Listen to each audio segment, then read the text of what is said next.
Greetings, everyone, and welcome to the first official episode of the CathARTic System podcast, a safe place for integration and healing from a bird's eye view. This is your host, Raven J. Poole. This week's episode is titled The Truth About Compassion, What They Don't Tell You. In this episode, it will be from chapter 14 of a book called Recovery from Trauma, Addiction, or Both, Strategies for Finding Your Best Self. And let's talk about it. When it comes to having compassion for yourself, it will allow you to stop blaming yourself and instead bring an understanding to yourself. But everything's easier said than done, right? A key component of compassion is whether or not it brings about change to unhealthy behavior. They say that compassion without behavior change just means it's not deep enough. And the art of authentic compassion can be very powerful. Now, many may think and believe that compassion is just a weakness or that it's about making excuses or letting one off the hook, but it really isn't. In fact, if you were to show yourself some greater compassion, it can lead to a stronger motivation to change. For example, at times I really wish I didn't have to follow a safety plan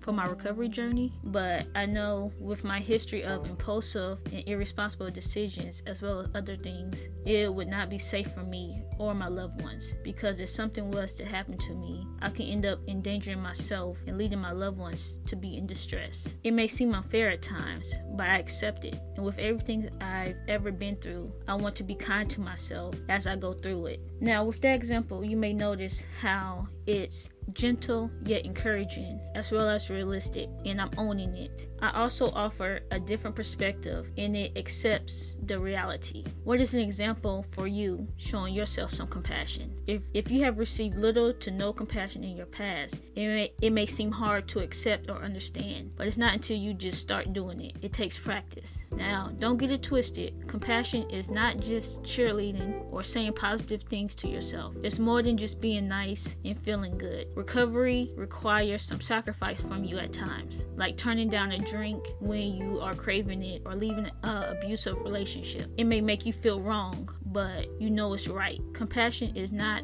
about making the easier choice, but more so the one that is best. It's all about doing what is best. It can be helpful to also understand what compassion is not. Compassion is not making excuses. Compassion is not justifying bad choices. Compassion is not letting yourself off the hook for mistakes, because there will still be consequences. Compassion is not whitewashing the truth. It's not pretending everything is fine. It's not you're always right. It's not selfishness, and it's not petty.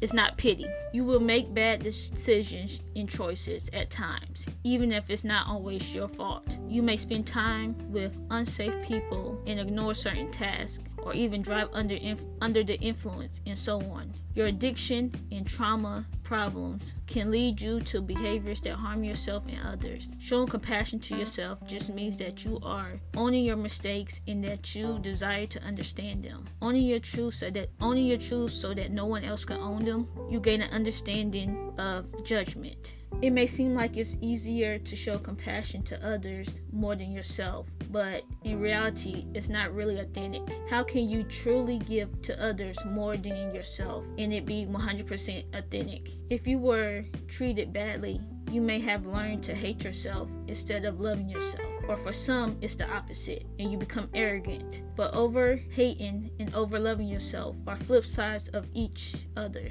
People with a healthier sense of self are aware of their strengths and weaknesses in a balanced way. And that's kind of what life is all about, being balanced. Life is all-inclusive. You can't have the good without the bad. It's a mindset thing.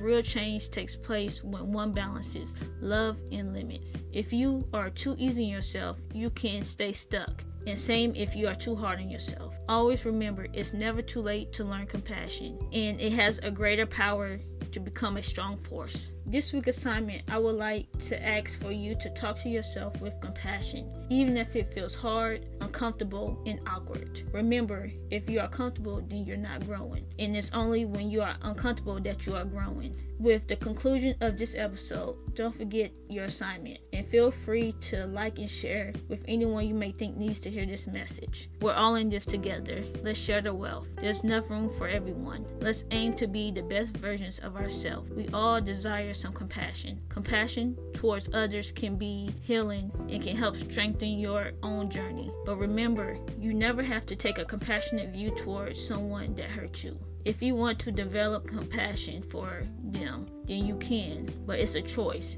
It's not a requirement. You can recover without it. Just keep it healthy if you do decide to. Being codependent on an addiction or severe trauma can leave you without healthy boundaries. And realize that compassion and forgiveness are not the same thing. And despite always hearing that we need to forgive, there is much more to it. You can have compassion for someone without forgiving them. You may understand why someone harmed you and how it may have been rooted from their own pain and trauma, because they say hurt people. But that doesn't mean you have to forgive. You don't have to forgive to heal. Now, I realize that isn't what a lot of us were taught. So please stay tuned for the next episode as we dig deeper into forgiveness. And thank you for listening. All is appreciated. And may all whom this reaches, may you radiate at a higher vibration. Peace, love, and happiness to all. Signing out. This is Zai.